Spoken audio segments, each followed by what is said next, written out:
noite, tudo bem? Hoje é sexta-feira, dia 15 de maio, né? Uma sexta-feira bem alegre, né? Hoje nós vamos ter aqui conosco, né, a queridona, poderosa, né, Kelly Aleca. Eu vou esperar ela entrar para se apresentar, né? Porque eu sempre digo que nada melhor que a própria pessoa que está, né, fazendo a live comigo se apresente, fale de si, né? Porque até uma certa responsabilidade falar dessas manas maravilhosas que estão participando das lives, né? E tem sido, assim, experiências muito agradecedoras, né? Não sei a palavra. Porque cada dia eu tenho uma surpresa positiva, né? Cada dia Axé, mãe Aline, sua benção. A Carla, Camila, um beijão, né? Então todo dia, né? Eu tô tendo uma experiência nova, né? Cada dia uma mulher medicina diferente. Vou chamar a Kelly.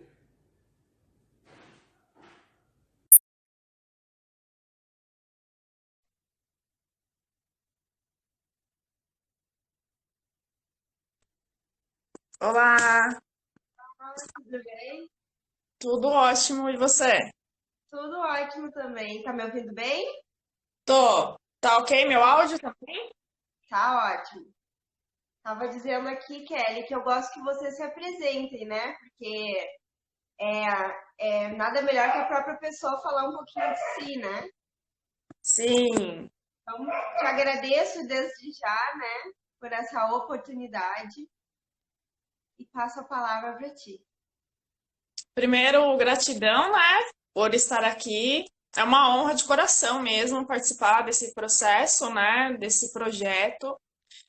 Eu não vejo só como algumas lives, né? Eu vejo como um movimento mesmo que é necessário, né, ser realizado. Tava mais que na hora, né, da gente começar a se juntar, a falar, a trazer realmente o que que é o sagrado feminino dentro da Umbanda, né? Então, a primeira coisa é agradecer o convite, fiquei muito feliz e muito honrada mesmo de participar. Boa noite a todos, né, que estão aí. Boa noite, Selma, tudo bem? Beijo. Gente, eu vou vendo as pessoas aqui, eu vou dando uns boa noite. Aí, Amanda também, boa noite. E boa noite para todos que estão aí, né, presentes com a gente. Então, eu sou a Kelly Aleca, eu sou dirigente da Casa Útero de Aruanda, em São Paulo, né? Sou terapeuta tântrica de sexualidade sagrada, holística, benzedeira, mãe, e aí vai um monte de coisa, né? Maga de magia do fogo, blá blá blá. Mas o mais importante é isso aí. Aline, boa noite, a Zana. Então, nesse processo, né, com a Útero de Aruanda, a gente trabalha bastante o sagrado feminino, né? É um processo onde nessa casa está bem enraizado, né? Porque eu já estava trabalhando antes de vir para montar a Útero de Aruanda, porque a Útero de Aruanda é uma bebê, né? Ela começou em julho, então é muito recente, né? Eu já estava à frente de uma outra casa, e aí saí da frente dessa casa e agora montei a Útero desde julho. Então a gente ainda nem começou a abrir gira de verdade, assim, né? A gente faz um trabalho de benzimento caritativo uma vez por mês, que está paralisada no momento, né? Por conta da pandemia, então a gente não está conseguindo fazer. Mas aí tem o grupo de Sagrado Feminino, tem as terapias que eu atendo aqui também. Então aqui é um terreiro barra espaço terapêutico, né? Então eu trabalho com as terapias, com a Umbanda, no mesmo local, né? Então, a gente traz bastante essa força do sagrado feminino. E, né, então, que mais? É tanta coisa para falar, né? Mas de início é isso. Então, estou à frente da Casa Útero de Aruanda e à frente dessas terapias que o principal foco aqui são com as mulheres. Não que a gente não trabalhe com os homens também, né? Obviamente, mas o foco principal são com as mulheres. Sim. Eu não sei, eu tava falando aqui E eu fiquei pensando, nossa, desde quando, né, eu te conheço, entre aspas, né, porque eu, é, pessoalmente ainda não tivemos oportunidade, né, mas eu acredito que a Kelly surgiu na minha vida quando eu tava grávida, se eu não me engano, já faz um pouquinho mais de 2 anos, né, e assim, quero te dizer o quanto tu mesmo distante foi medicina forte na minha vida, sabe? É Gratidão. uma das tantas mulheres que eu me inspiro, assim, que eu tenho uma profunda admiração, né? E então é muito bom estar te trazendo aqui para te passar um pouquinho, né, da tua energia para tantas mulheres, né? Porque tu é uma mulher verdadeira, né, Kelly? Tu é uma mulher real. Exato. E nem não é tão simples, né, ser uma pessoa real, né? Hoje em dia, com tudo isso de rede social, né, a gente acaba criando personagens e as pessoas se prendem nesses personagens e depois não conseguem mais sair, né? E isso é muito triste. Eu até falei numa outra live que eu tava, que você não viver quem é você, não ser você, machuca a sua essência. Então isso faz muito mal. Por isso que eu não consigo, graças a Deus, né, viver esses personagens de perfeição. Então, quem me conhece sabe, né, que tudo que eu falo é muito real, é aquilo que eu tô passando. Dá pra saber quando eu tô feliz, quando eu não tô, quando eu tô puta, quando eu tô triste, porque eu não fico escondendo, né? Eu sou uma pessoa e eu vou viver tudo isso. E eu acho que quando a gente consegue passar isso para as pessoas, né? Olha, é normal ficar triste, é normal ficar com raiva, é normal ter sentimentos negativos. O que a gente tem que fazer é transformar tudo isso em algo que seja melhor, vamos dizer, não algo exatamente bom, mas algo que você consiga lidar, né, com aquilo. As sombras, elas não precisam ser escondidas, elas podem ser acolhidas. E quando a gente percebe isso, você sai dessa teia, né? Onde você fica preso num personagem. E isso machuca demais a essência. Então, eu sou o que eu sou. E como eu falei na outra live, quando a gente cria um personagem, a gente é aquilo que a gente não é, as pessoas acabam se decepcionando com você. Porque quando elas te conhecem de verdade, elas pensam, putz, mas não tem nada a ver com o que eu sigo ali, né? Com o que eu vejo, não tem nada a ver com essa pessoa. E ela se decepciona. Então eu prefiro já mostrar quem eu sou de verdade. E aí gosta quem gosta, quem não gosta, eu não posso fazer muita coisa, né? Mas eu prefiro, porque aí assim as pessoas não se decepcionam comigo. Entende? Claro, né, que eu posso ter ações negativas com uma pessoa, é óbvio, mas não no sentido de se decepcionar com aquilo que ela achava que eu era, porque eu criei alguma coisa de expectativa, entendeu? Sim, perfeito. Eu tô deixando a mulherada assim bem livre para falar, né? Então, tu vai falando o que tu tá sentindo no momento, assim, né? Então tá, então eu vou ficar à vontade, hein? Por favor. Olha, eu falo tudo que vem na minha cabeça, então eu não fico cheio de, né, tipo, pisando em ovos, e o que que eu vou falar, o que que eu não vou falar, e etc. Pelo menos no meu canal sempre age dessa forma, né? E quando a gente tá na casa de alguém, aí a gente fica meio, tipo, eu não sei se eu posso, né, falar tudo, mas eu vou ficar à vontade então, Por tá bom? favor. Então, nesse processo, para as pessoas entenderem mais ou menos em relação à minha caminhada com o Sagrado Feminino, eu acho que é importante eu voltar um pouquinho, né, e falar do comecinho, que é tão importante pra gente, né? Como que a gente chega nesse processo com o feminino ou com a Umbanda, com a espiritualidade em si, né? Que às vezes as pessoas, elas veem a galera que é dirigente, que está à frente de algum trabalho, e pensa que a gente sei lá, recebeu milagres na vida e foi tudo transformador no sentido só positivo e etc. E tem muita coisa que a gente precisa trabalhar em si, né, para estar à frente de alguma coisa, principalmente com as mulheres. Então a gente sai um pouco da fantasia, né, do que estar na dirigência de uma casa, para a gente ir para o real, né, que nem sempre é fácil, mas é um caminho muito bonito. Então eu cheguei na Umbanda através da ayahuasca. Então primeiro eu fui para ayahuasca, antes eu estava 6 meses mais ou menos no espiritismo, Eu fiquei indo nas palestras, tomando passe, etc. Mas eu não tinha um contato real, né, com a espiritualidade, no sentido de, nossa, eu realmente estou sentindo aquilo. Eu já fui de igreja evangélica há um ano, já fui até batizada, eu era da católica, mas eu nunca senti aquele negócio assim, né, avassalador de, nossa, eu me encontrei. E até que eu cheguei na ayahuasca, que também fui muito de paraquedas, assim, foi no momento da minha vida onde eu estava totalmente perdida em tudo que eu estava fazendo. Então, eu olhava para a vida e não via sentido, né? Na verdade, eu só via sentido quando eu estava nas raves da vida, porque eu era a mina da rave, né? Então, eu ficava indo para rave de final de semana, ficava dias fora, e aquilo me preenchia naquele momento, mas aí na semana eu me sentia muito mal. Eu já tinha minha filha também e eu sentia que eu precisava ser uma pessoa melhor e etc, mas não via muito por onde, né? Não tinha tesão, na verdade, para encontrar alguma coisa. E aí uma amiga minha percebeu esse movimento que eu estava fazendo, porque olha só, o Face, ele é muito muro das lamentações, né? Então a gente costuma se lamentar no Facebook, e aí eu fiz uma lamentação lá do tipo, ai, como que foi? Mais ou menos, faz anos, né? Mas eu falei mais ou menos assim, tipo, ai, tô precisando de outras coisas, de coisas novas, tem algo na minha vida que não tá funcionando, isso aqui, blá, blá, blá. E aí uma amiga minha que eu conheci ela há uns 14 anos já, ela viu isso e ela falou, meu, eu vou levar essa menina pra ayahuasca. Só que eu não sabia o que que era ayahuasca, né? A única coisa que eu tinha visto, tipo, sei lá quanto, em 1900 bolinha, uma reportagem do Fantástico falando do Santo Daime.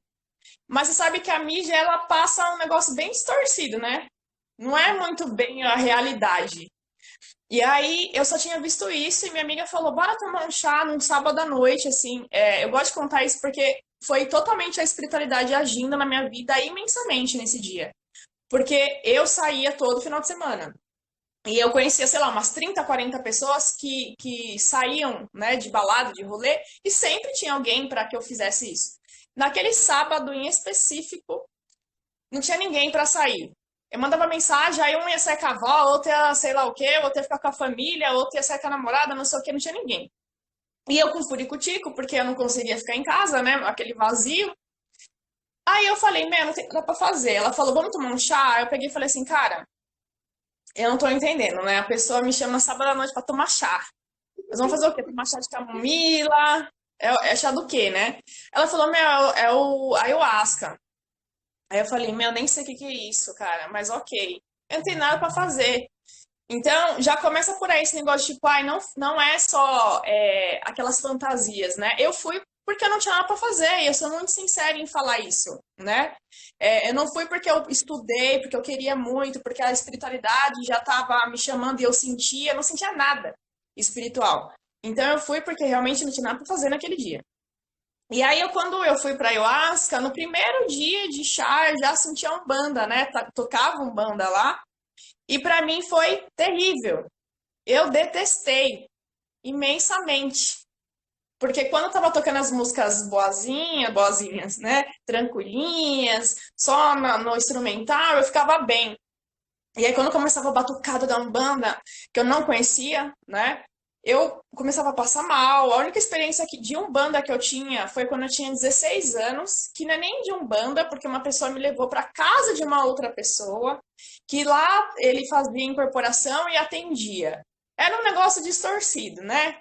Porque ele fazia amarração, umas paradas assim. E na época eu tinha 16 anos, então a única visão que eu tinha não era muito boa, porque essa pessoa que estava incorporada, ele, sei lá, eu ri de alguma coisa. Eu tinha 16 anos, era uma menina, né?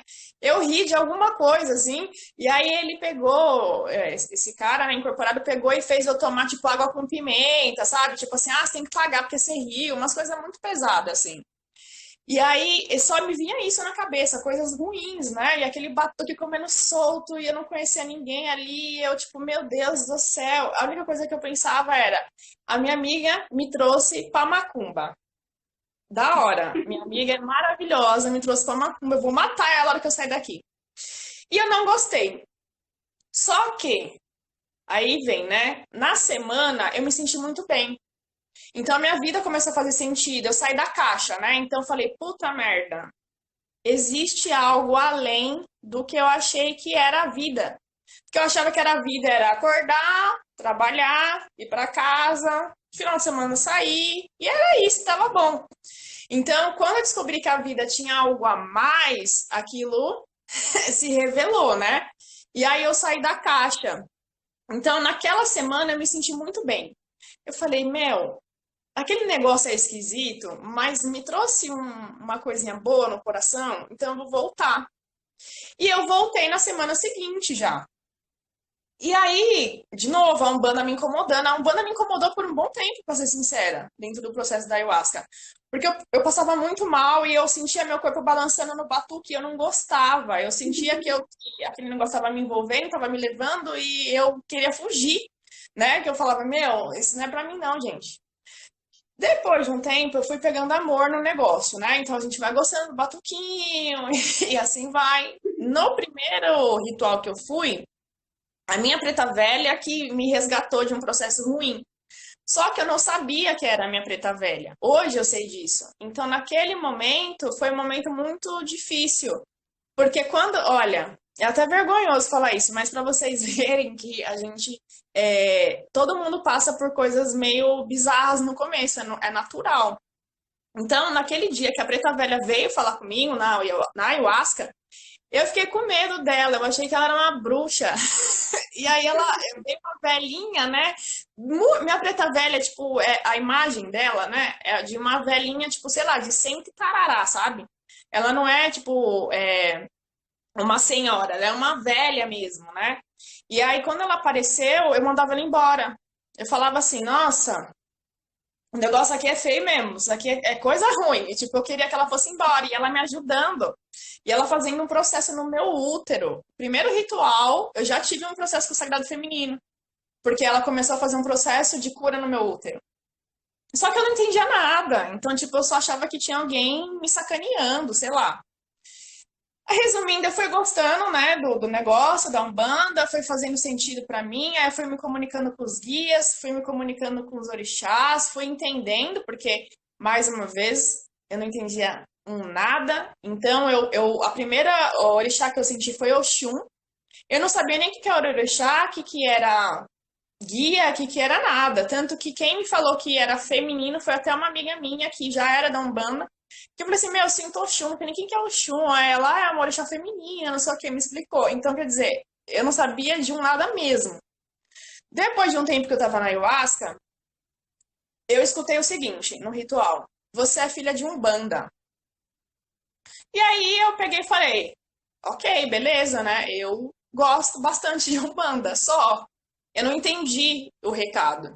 E aí eu falei, ok, eu gosto de Umbanda, é isso. Só que aí eu comecei a incorporar em casa, né? Já estava na ayahuasca há algum tempo e aí eu comecei a incorporar em casa. Eu sabia que isso não era positivo, porque eu não sabia o que fazer com aquilo. Então você tá jantando lá, você sente, né? Aí você fica, ai meu Deus, o que eu faço? E não sabia lidar com aquelas informações que eu recebi, etc. Fiquei enrolando um bom tempo, aí depois de um ano que eu já estava sentindo tudo isso, que eu fui procurar um desenvolvimento mediúnico. Aí no desenvolvimento mediúnico foi o primeiro lugar da vida que eu sentei numa cadeira e falei, esse é o meu lugar, né? A Umbanda é o meu lugar. Eu só sei. Eu não sei porquê, mas eu só sei.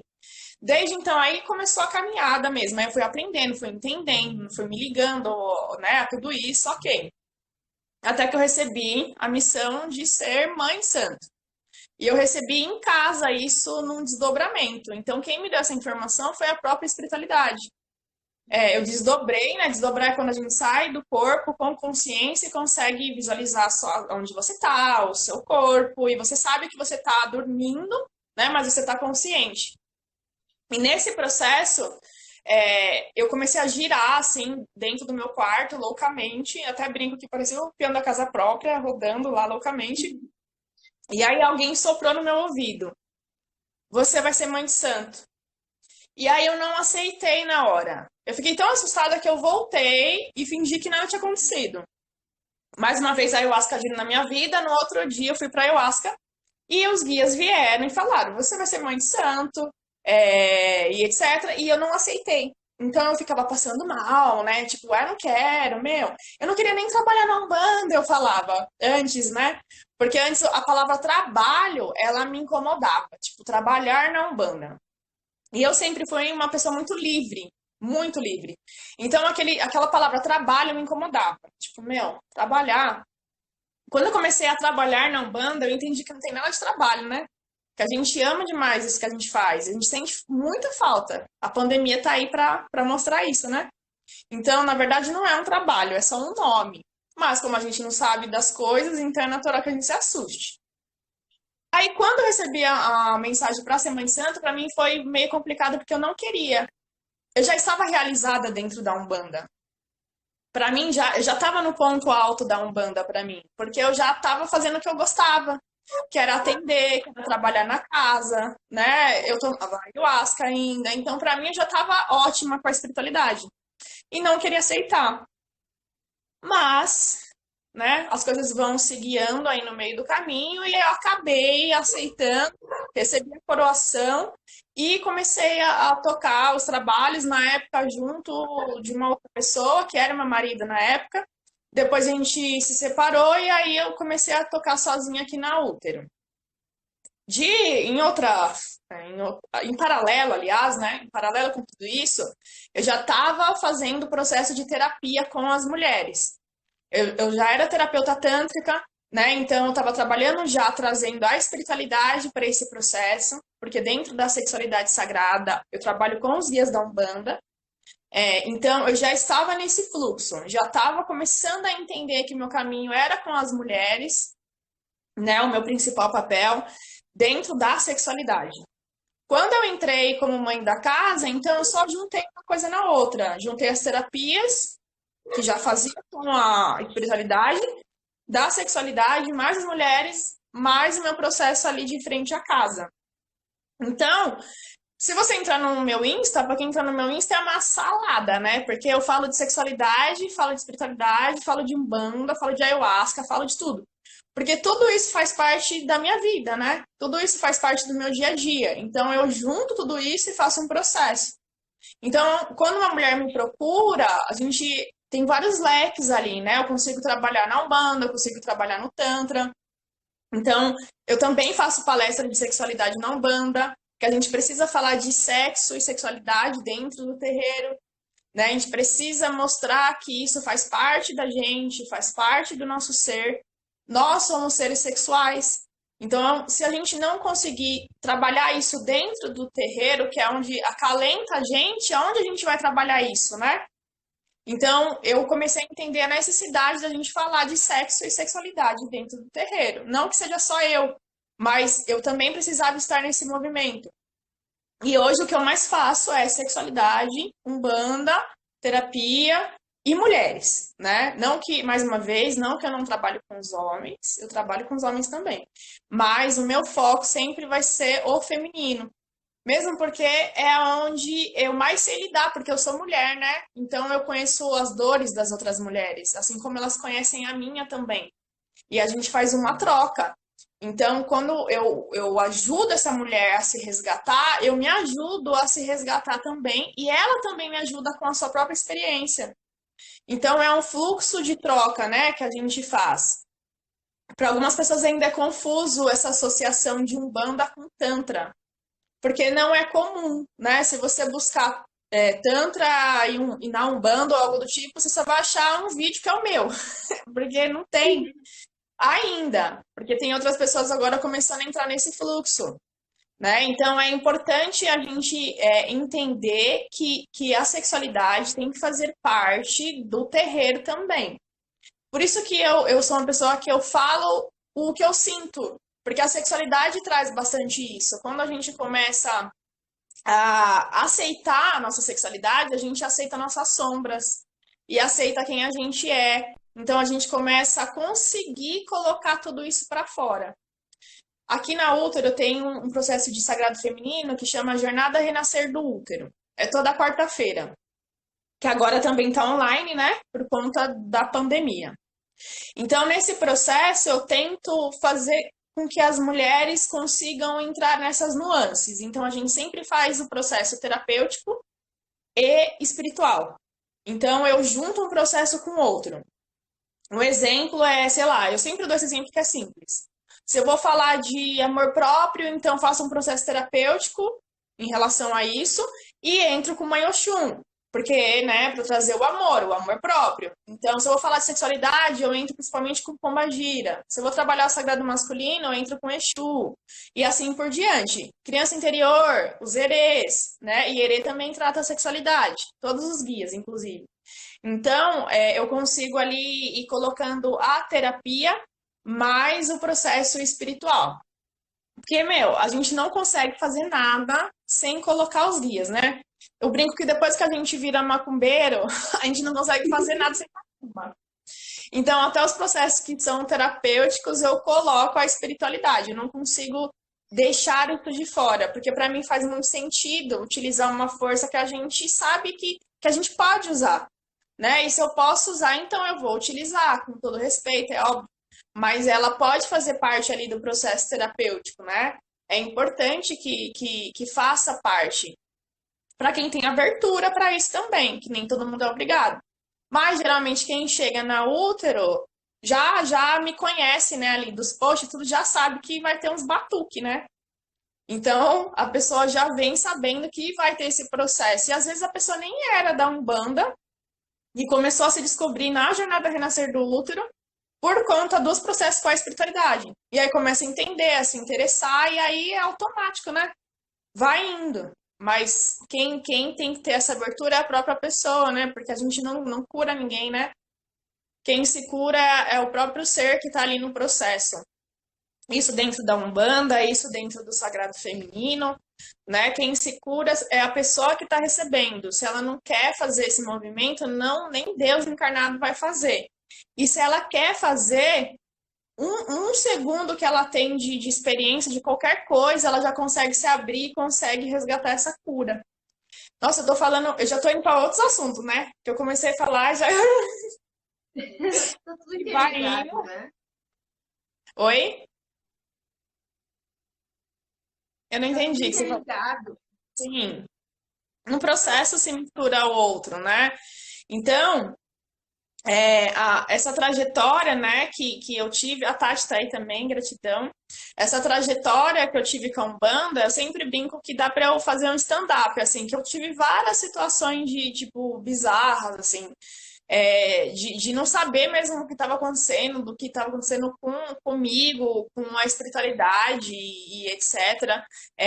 Nem todo o caminho é alinhadinho, né? A gente tem que ter esse entendimento de que às vezes a gente pisa fora e volta e etc. Então, não se cobrar, né, nesse processo, eu acho que é muito importante a gente não se cobrar na caminhada. As coisas vão acontecendo da forma que elas têm que acontecer. Então, eu não me cobro. Aqui na Útero mesmo, eu comecei em julho, né, abri aqui em julho, abri o benzimento caritativo, que é uma vez por mês, e aí eu comecei a sentir o processo de, tipo, vamos abrir gira. E eu não tenho pressa, sabe? Eu falei assim, olha, eu vou com calma no meu momento, né? Passei por várias mudanças, saí de um terreiro à frente daquele terreiro, ir para outro lugar, sem ninguém, né? Porque eu vim sozinha. Então, a gente tem todo um processo emocional também, né? Nesse período. Não é tão simples. E eu me dou muito carinho mesmo, no sentido de, olha, meu, não se cobra, sabe? Você passou por milhares de mudanças, perdeu exatamente tudo que tinha e agora tem que começar do zero mais uma vez. Então, vai no seu tempo. Eu converso muito comigo, porque o que eu costumo dizer para as pessoas sempre é: seja o seu melhor amigo, né? Porque às vezes a gente tem tantas palavras de amor para outras pessoas e com a gente mesmo a gente não tem esse movimento. A gente se cobra, a gente se julga, a gente acha que a gente é fraco, que a gente é burro, que sei lá o quê.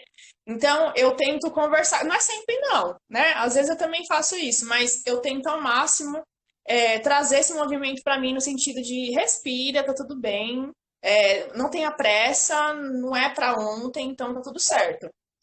E aí eu tô bem com tranquilidade. Quando eu comecei a fazer a corrente da casa, entrou a pandemia.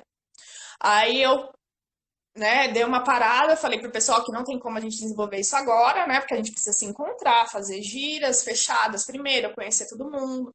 Mas eu fico tão grata, né, porque a minha casa, ela ainda não tem gira, mas eu já tenho uma corrente, mesmo sem gira.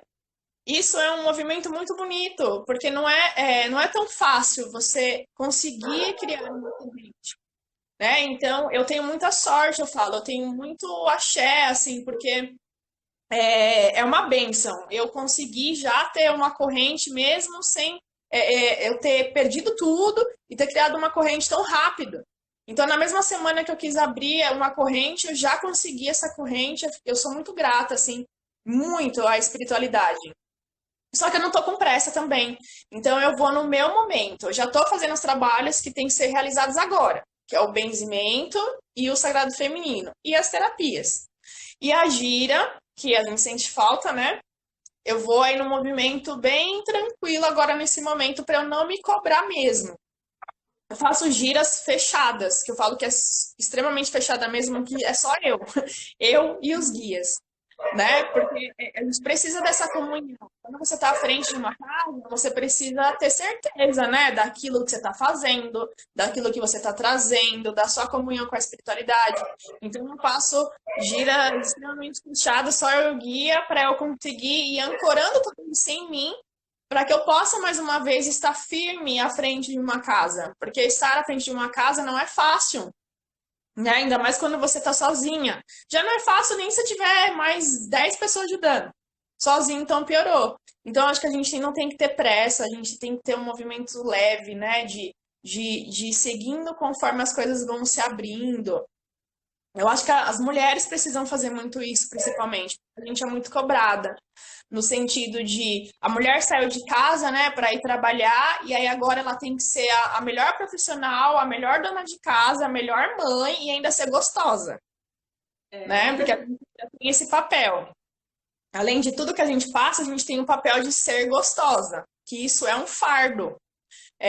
Me fala, acho que foi a Zana até que me falou sobre um livro, eu não lembro o nome agora, mas que fala que ser bonita é uma outra profissão que a mulher tem.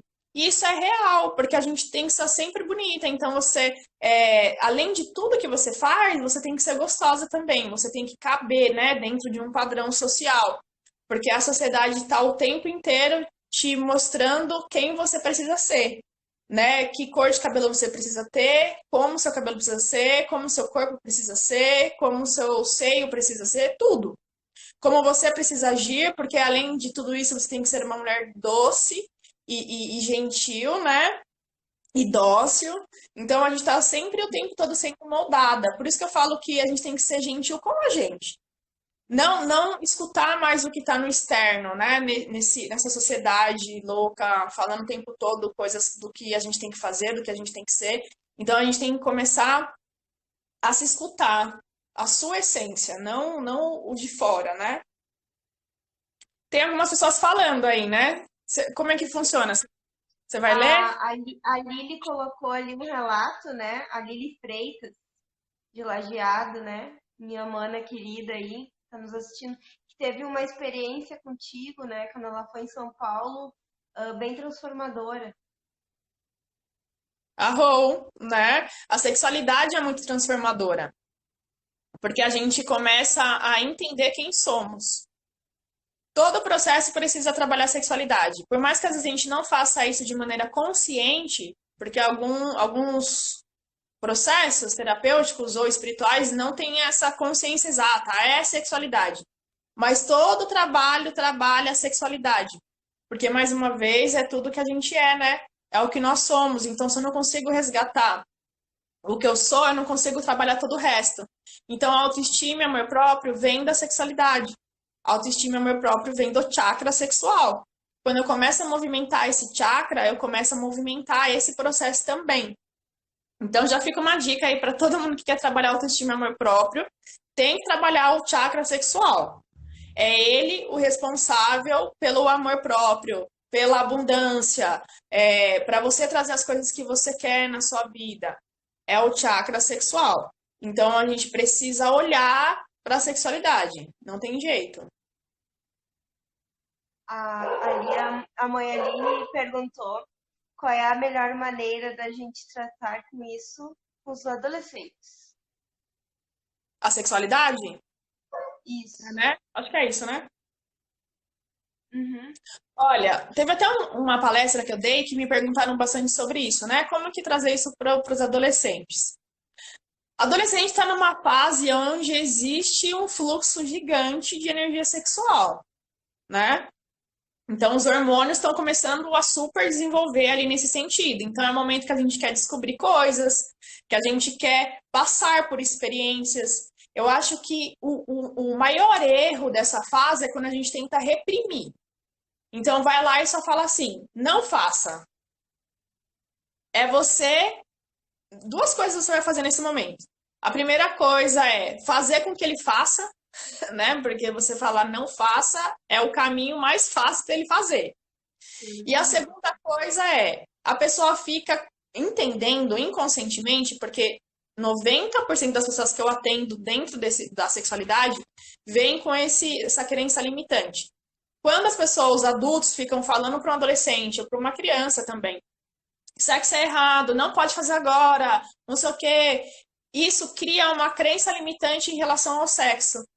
Então, quando essa pessoa estiver adulta, ela ainda vai ter essa informação no seu sistema.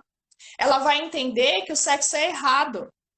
Vai ser uma pessoa que ela nunca vai estar 100% livre e satisfeita na sua sexualidade. Porque sempre vai ter ali um bichinho no subconsciente mandando a informação de que está errado. Sexo é errado, sexo é sujo. Então a pessoa, por mais que conscientemente não, eu já entendo que sexo é ok, mas o subconsciente está trabalhando. Então, é uma pessoa que não consegue se libertar das travas. Então, a mulher principalmente passa por muito tabu, né? Do sentido de não, da castração, de não pode. Então, geralmente é uma mulher que não consegue, às vezes, ter um orgasmo, sentir prazer, porque foi castrada, tesourada. Então, a gente não pode, com adolescente, ir para esses meios de não, de castrar. É para liberar tudo, geral? Também não, né? Não tá, ele não tá nessa fase de meu corpo, minhas regras, também não é tanto, né? A gente precisa ter fases. Então, você precisa de um meio do caminho. Ó, você tá, então, com vontade, né, de experimentar, de conhecer? Vamos conversar, então, sobre isso? Sentar com esse adolescente e conversar. Conversar. O problema das pessoas, isso no geral, eu me incluo, né, sociedade, é a comunicação. A gente tem muito problema na comunicação. E quando a gente não sabe se comunicar, a gente tem problemas em todas as áreas da nossa vida. Inclusive com os filhos, para passar uma informação, ou sobrinho, ou alguém que procure ajuda. Então, a comunicação é a nossa ferramenta principal. Dizer não não é o caminho, liberar, gerar e falar, faça o que você quiser da sua vida também não é o caminho, porque essa pessoa precisa de quê? Informação. O que a gente está fazendo aqui hoje? A gente está trocando informação. É o que a gente precisa fazer com o adolescente também. Entender que o adolescente sabe do que a gente está falando, não precisa conversar com ele como se ele fosse uma criancinha de 2 anos, né? Que às vezes a gente faz isso. Converse com esse adolescente como um adulto. Se ele tá já entendendo esse processo de sexo, de querer sexo, ele já entende o que você está dizendo. Então, sente e converse como adulto. Olha, o sexo é bacana. É bacana. Mas existe todo um processo emocional, um processo energético, né? Um processo de saúde que você tem que saber, que você tem que usar camisinha, que é bacana estar com alguém legal, sabe? Porque você fica gastando energia à toa, se você não tá com alguém legal, conversa. É sempre a melhor ferramenta, ainda mais para um adolescente que precisa receber essas informações, né? É importante. Conversar e ouvir, né, Kelly? Também a gente tem que saber ouvir eles, né? Exato, falou tudo. Porque a gente não escuta. Criança e adolescente a gente não escuta. Então, o ouvir é importante. E eles sabem quando a gente está ouvindo. Eles têm essa consciência de quando eles estão sendo ouvidos. E quando eles são ouvidos, eles conseguem entender o que você está falando também. Porque senão ele acha que ele está sendo tratado como criança, que você não entende ele, não sei o quê, aí lascou, né? Então ouvir é muito importante, sim. Ótimo ponto. Teve a pergunta também de como que chegou a casa útero de Aruana na tua vida. Então, a útero de Aruanda é uma história que o começo é meio triste, porque na verdade foi de uma separação, né? Eu me separei do meu ex-marido e aí eu segui o fluxo apenas. Apesar de que anos atrás eu já estava casada, a gente já tinha recebido que teria uma casa só minha, que eu não ficaria para sempre só na outra casa. Só que eu não sabia que ia vir com uma separação, né? Mas para mim já foi muito certo. Eu nem pensei nem por um segundo assim de, não sei se eu abro uma casa. Não, não pensei. Para mim era certo. Então a gente vai separar, eu vou sair daqui e é certo que eu vou abrir minha casa, né? Isso para mim foi muito claro. Então eu me separei. Quando eu saí de casa, eu já abri a útero, né? Na mesma semana ali, porque para mim era muito claro e eu já estava sentindo que isso ia acontecer tipo, uns dias antes. Já tinha recebido o nome, então eu recebi esse nome, útero de Aruanda. E eu sou muito de colocar a cara, assim, sabe? Eu falei, não sei se vai dar certo, né? Não sei como é que vai ser meus caminhos. Nesse momento eu também tô com o emocional meio desequilibrado, porque se eu não tivesse, eu acho que eu seria estranha, né? Então é normal que a gente desequilibre. E aí eu tava meio nesse sentido de eu não sei como vai ser, mas eu vou fazer. Aí a gente vê como é que fica. Então a útera ela veio de maneira bem natural mesmo, né? Eu não pensei muito, apenas fui indo no fluxo do que eu tinha que fazer.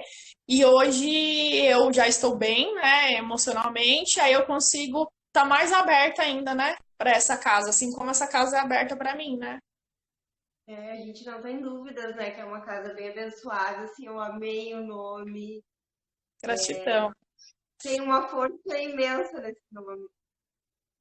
Nossa, esse nome, assim, para mim foi muito especial, porque é um nome forte, né? Eu sinto que é um nome forte, porque o útero, útero por si só ele é forte.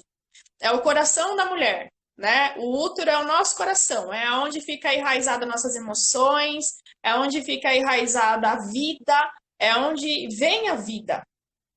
Então, o útero, para mim, é um ponto mais forte do nosso corpo, de uma mulher. E aí, quando veio esse nome útero de Aruanda, eu falei, de Aruanda, cara, assim, tipo, eu viajo, viu? Aí eu fiquei, sabe, imaginando, eu falei, gente, um útero, assim, de Aruanda, imagina, o acolhimento, né? Já imaginei tudo. Falei, isso é o quê? O acolhimento. É da onde nasce a vida, é onde acolhe, sabe? É onde cresce, é onde resgata. Nossa, já, tipo, viajei assim no nome. E aí eu nem tive dúvida também. Na hora que veio o útero de Aruanda, eu falei, gente, é isso. Não tem nem o que dizer, porque é o que eu sinto dessa casa, sabe? Esse resgatar mesmo. E é um processo, e como só eu tô aqui na casa, né, não tem nenhuma figura masculina, então, para mim, nada mais fazia sentido do que esse nome, útero de Aruanda, que é exatamente, é um pouquinho do meu útero também, né? Porque a gente doa muita coisa quando a gente tem uma casa, né? E a gente recebe mais ainda. Mas a gente também doa, então é um pouquinho do meu útero, é um pouquinho do útero de cada mulher que trabalha aqui nessa casa, é o útero da vó Sebastiana, é o útero da Padilha, é o útero da Jurema, de todas as minhas guias, é o útero de Aruanda, assim, pra mim é sensacional. Eu sou que nem criança, eu fico boba com as coisas, eu adoro, assim. É amor, né? É amor, né? Eu acho que não tem outra palavra para definir que é o que tu nos passa, né? Amor, né? Se a gente não tem amor, eu sempre falo isso, né? Eu acho que todo mundo fala isso na verdade, que é bem clichê, mas é uma realidade. A Umbanda é uma religião que se a gente não tem amor, a gente não fica. Porque não é só você ir lá e assistir alguma coisa e ir embora. Você trabalha, né? Você doa, você passa seu final de semana ali, você passa a semana, você disponibiliza suas emoções, seu tempo, dinheiro também, porque a gente sabe que a gente também coloca dinheiro nisso. E tá tudo bem, porque a matéria faz parte, né? O dinheiro não é sujo, assim como o sexo não é sujo, é próspero. Então, eu acho que é uma doação muito grande. E quando a gente não ama, difícil ficar na Umbanda se você não ama. É a coisa mais impossível do mundo. Só fica mesmo quem tem muito amor nesse axé. E que bom, né? E que bom. É verdade. Tem mais coisinhas aí? Deixa eu ver, acho que eu pulei uma, deixa eu dar uma olhadinha. A Zana colocou, é incrível porque, além de tudo, é um nome totalmente diferente das outras casas. Contempla tudo que você propõe lá mesmo. Gratidão. É isso aí. A gente está acostumada a ver os nomes mais tradicionais, né? Que geralmente a gente coloca o nome do guia-chefe, né? É, Ou do guia de frente, alguma coisa assim. E até eu achei que ia acontecer isso comigo. Quando, há anos atrás, quando veio, você vai ter uma casa e tal, eu já pensei, falei, deve chamar, tipo, Vó Sebastiana, alguma coisa assim, né? E aí, quando veio esse nome, me surpreendeu bastante e eu fiquei muito feliz, porque resume, eu acho que resume, na verdade, né? É um resume de tudo que eu quero fazer nessa casa, de tudo que eu pretendo, porque, como eu falei, ele é uma bebê. Eu também sou uma bebê na Umbanda, não é só minha casa, né? Eu também estou aprendendo muito o tempo todo.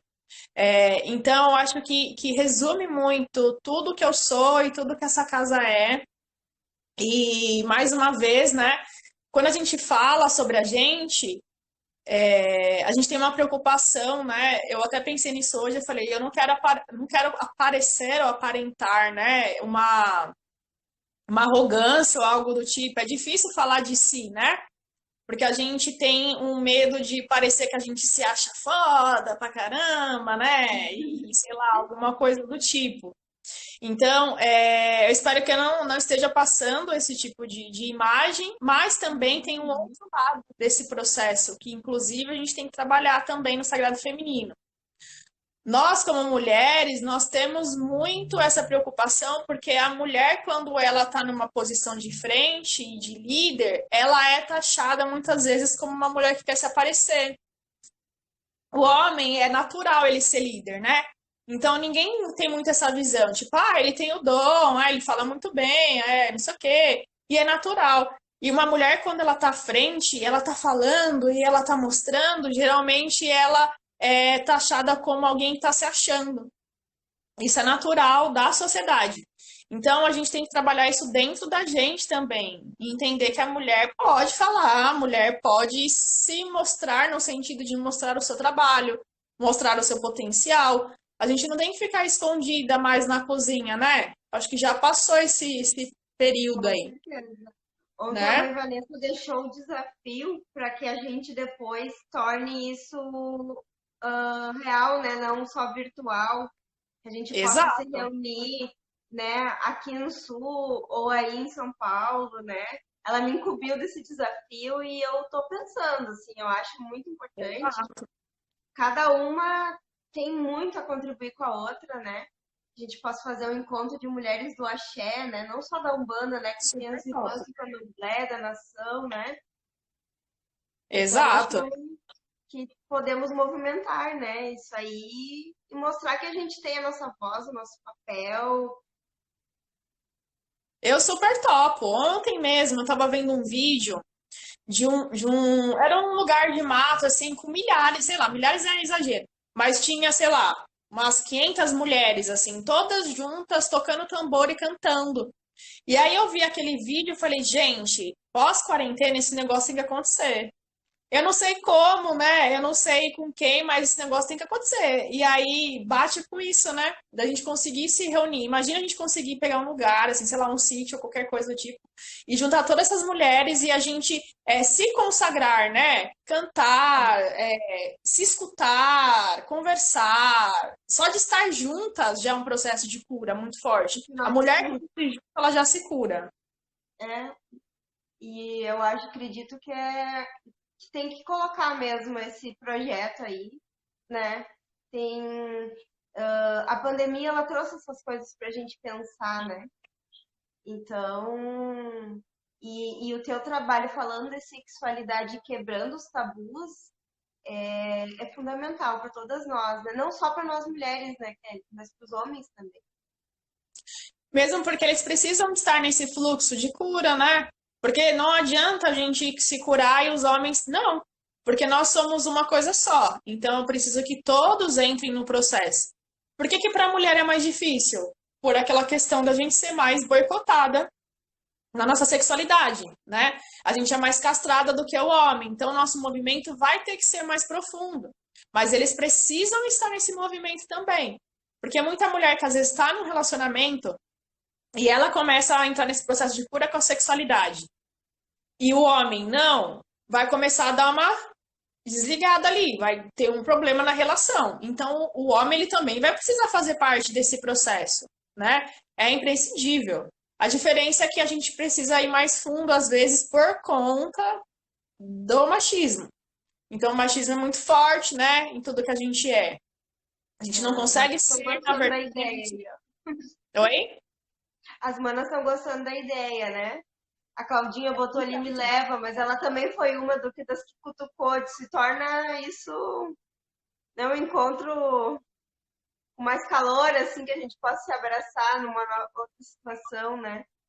Nossa, eu super topo. E na hora que eu vi o vídeo, eu falei, isso tem que acontecer, de verdade, porque a gente tem que realmente trazer isso para nossa vida. Eu falo sempre nos processos que eu tenho aqui de Sagrado Feminino com as meninas, eu sempre falo para elas, a gente não vai fazer um Sagrado Feminino só para vir balançar a saia e ir embora. Porque se for só para fazer isso, eu nem faço, eu nem perco meu tempo. A gente tem que fazer um sagrado feminino real. Então, eu tenho que ser a sua escuta, você vai ser a minha, a gente vai entrar em comunhão, a gente vai se ajudar na semana também, né? Então, e isso acontece. Porque olha só, eu passei por um processo onde eu fiquei chateada, sei lá, tem umas 2, 3 semanas, e eu fiquei muito chateada com uma coisa, e na hora que eu fui dar aula, eu ainda estava triste. Foi uma coisa assim, tipo, me deram um cutucão racista e eu fiquei magoada. E aí eu passei isso para elas, eu falei, olha, eu podia estar aqui na aula hoje falando, olha como eu sou evoluída, me cutucaram e eu ainda estou plena. Mas ia ser mentira. Me cutucaram e eu tô triste.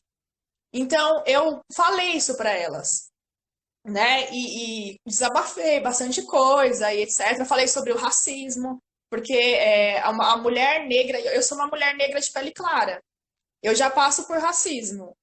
Como Uma a mulher minha. negra de pele escura, mais ainda, 1000 vezes mais.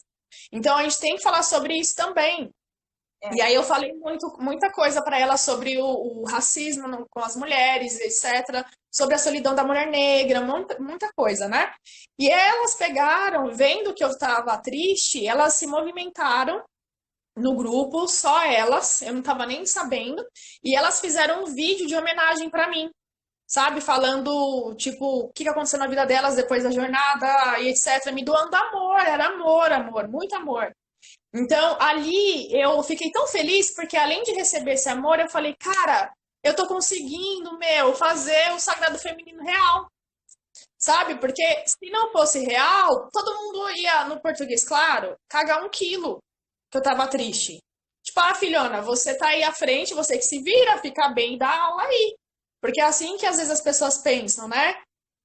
E elas não, todas elas, a gente tem um grupo de mais ou menos 10, 13 meninas, eu acho que ativas a gente tá em 10 mais ou menos.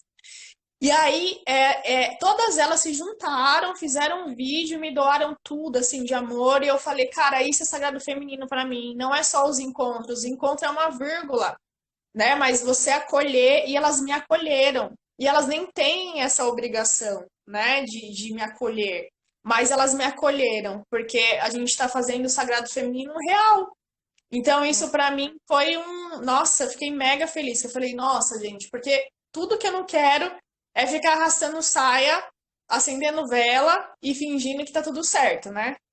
Tem que ter um propósito, né? Aqui colocaram, né, que a gente precisa de mulheres negras no Sagrado Feminino, não me sinto representada, né? Colocaram ali. E a mãe Aline, ela quer que a gente faça o sacrifício de fazer em Floripa. Olha, querida, eu vou pra onde me chamaram. Eu vou pra onde me chamaram. Aonde for, eu vou. Gente, eu vou mandar o vídeo pra vocês verem. Vocês não estão entendendo qual que é a força do vídeo que eu vi. Que eu já pensei em todas nós ao mesmo tempo. E a relação da Mana, quem que falou da mulher negra? Vamos ver. Deixa eu voltar ali. Isidor Meira. A gente tem pouco ainda fluxo de mulheres negras no Sagrado Feminino, tem. A mãe Vanessa estava aí ontem, eu tô aqui hoje, mesmo sendo uma negra de pele clara, né? Porque se a gente entrar no colorismo também, não é. Mas a questão é social também. Então, a gente ainda está passando por processos. Calma aí que estão me ligando, deixa eu só desligar aqui. A gente ainda está por processos da escravidão. A escravidão, ela ainda tem reflexos. Ah, nossa, mas já passou tanto tempo. Passou não. Quem é negro sabe que ainda tem reflexos da escravidão. Então, a mulher negra, ela ainda está nesse reflexo da escravidão. Logo, ela tem dificuldade de estar nessas rodas, de ter acesso, porque não é gratuito a maioria delas e às vezes são valores bem salgadinhos, né? Então, às vezes, ela não tem acesso a estar nessas rodas, muito menos a estar à frente, porque às vezes, para a gente se formar, é o olho da cara. Então, vamos ser realistas, né? Ela não tem acesso. Essa é a verdade. Então, tem muito mais mulheres brancas por conta do acesso social. E se eu falar que isso é mentira, não, mas é tudo amor e luz e é ilusão. Então, isso existe. Né? Eu sou uma mulher que vim da periferia, né? Uma mulher periférica. Eu consegui fazer tudo isso porque, sei lá, tive muito ajuda espiritual também, de conseguir ir trabalhando e coisas foram acontecendo e eu consegui ir montando tudo e foi indo e fui lutando, lutando, lutando, lutando até eu conseguir. Mas isso não é a realidade de todas. Ainda mais quando, mais uma vez, quando a mulher é negra de pele escura, ela tem mais coisas a lidar. Então, esse negócio do acesso é real, gente. Se eu falar que isso não existe, é hipocrisia minha. Então, é triste, porque às vezes a mulher negra ela realmente não se sente representada, porque ela vai nos grupos e só tem mulher branca. Não que, tipo, nossa, né? Aí é um preconceito, não é isso que a gente tá falando. Mas você fica olhando aquilo e pensando, caramba, por quê? Né? Tem que ter um motivo. O motivo é o reflexo da escravidão, o reflexo social. Aqui na Jornada Renascer do Útero, a gente tem bastante mulheres negras dentro da nossa roda. Né? E isso me deixa extremamente feliz, porque é sinal de que a gente está conseguindo incluir todo mundo, né? Socialmente falando também, mesmo porque o valor que eu faço é um valor baixo. Então, obviamente vai ter mais acesso para essas mulheres, né? Em rodas com valores altos, menos acesso, menos mulheres negras. E isso é real e eu não tenho como fugir disso. Eu compartilho muito essa ideia, Kelly. Eu acho que a gente tem que tornar a coisa acessível, né? Então, isso é bem importante. Infelizmente, eu vou ter que ir me despedindo de ti, deixando a. Não posso fugir de uma hora que foi programada. Ficaria horas aqui contigo, né? Passa rápido. Passa muito rápido. Eu queria te agradecer imensamente, né? E dizer que não fica aqui, né? Que vamos amadurecer essas ideias e vamos fazer esse movimento. A força de nós todas juntas é muito maior do que a gente isolada, né? Que a gente possa se dar a mão e fazer esse movimento, né? Para todos, para todas, né? Exato. A cura de uma é a cura de todas. Nós juntas faremos a diferença. E eu super top, gente. Pode me chamar, eu vou. Tá eu que bom, agradeço então. imensamente estar aqui e ter a oportunidade de estar com tantas mulheres à frente de suas casas aí, e as mulheres que estão acompanhando, e os homens também que estão ouvindo a gente. Isso é muito importante. Eu agradeço de coração. E o Sul tá sempre de portas abertas para vocês, hein? Gratidão, gratidão mesmo, viu? Admiração por você, viu? Gratidão. Gratidão, boa noite. Um beijo para todas, para todos. Muito obrigada por estarem aqui nos ouvindo. Boa noite, gente. Axé. Axé.